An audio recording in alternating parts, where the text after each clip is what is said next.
ముందుగా వేదిక మీద ఉన్న మా పద్మ విభూషణ్ డాక్టర్ మెగాస్టార్ చిరంజీవి గారికి, చుక్కుపల్లి సురేష్ గారికి, ఇక్కడికి విచ్చేసిన మీడియా వారందరికీ, సంయుక్త గారికి, మాధవి ఆంటీకి అందరికీ నమస్కారం అండి.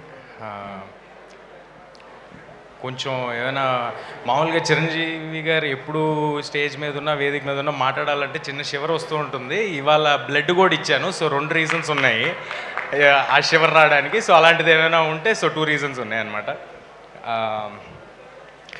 ఫీనిక్స్ సంస్థకి ఇవాళ చాలా special day, 100th birth anniversary of Chukkupalli Shankar Rao garu. ఇలాంటి ఒక నోబెల్ కాజ్తో వాళ్ళు బర్త్డేని సెలబ్రేట్ చేసుకోవడం అనేది చాలా ఆనందంగా ఉంది. చుక్కుపల్లి సురేష్ గారు కానీ, అవినాష్ గారు కానీ ఎప్పుడు సేవా కార్యక్రమాలు అంటే ఎప్పుడు ముందే ఉంటారు. ఇందాక మనం ఏవీలో కూడా చూసాం, ఎన్నో సేవా కార్యక్రమాలు చేస్తూ ఉంటారు.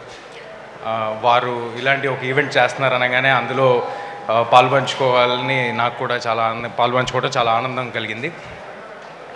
బ్లడ్ డొనేషన్ అంటే మా అందరికీ ఒక చిన్న విషయం అయి ఉండొచ్చు, కానీ మనం ఇచ్చే 350 ml బ్లడ్ ఒక ఫ్యామిలీకి హోప్ని ఇస్తుంది.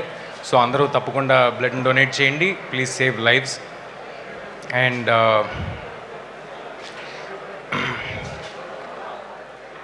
చిరంజీవి గారు ఆల్మోస్ట్ 3 దశాబ్దాల కింద స్టార్ట్ చేసిన ఈ బ్లడ్ డొనేషన్ ఇవాళ తెలుగు రాష్ట్రాల్లో ఎక్కడైనా సరే బ్లడ్ బ్యాంక్ అంటే గుర్తొచ్చే పేరు చిరంజీవి గారిదే.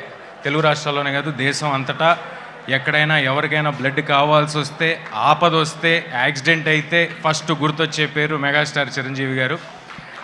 మనందరికీ ఒక అవేర్నెస్ని క్రియేట్ చేసి బ్లడ్ డొనేషన్ అనేది చాలా సింపుల్ థింగ్, అందరూ డొనేట్ చేయాలని ఇంత అవేర్నెస్ క్రియేట్ చేసిన చిరంజీవి గారి సంస్థతో ఇవాళ ఈ ఈవెంట్లో ఆయనతో స్టేజ్ పంచుకోవడం నాకు చాలా ఆనందంగా ఉంది.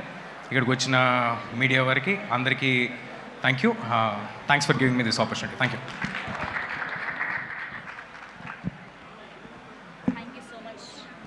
Thank you so much Teja Sajja garu for gracing our event. Yes, and ఇప్పుడు డాక్టర్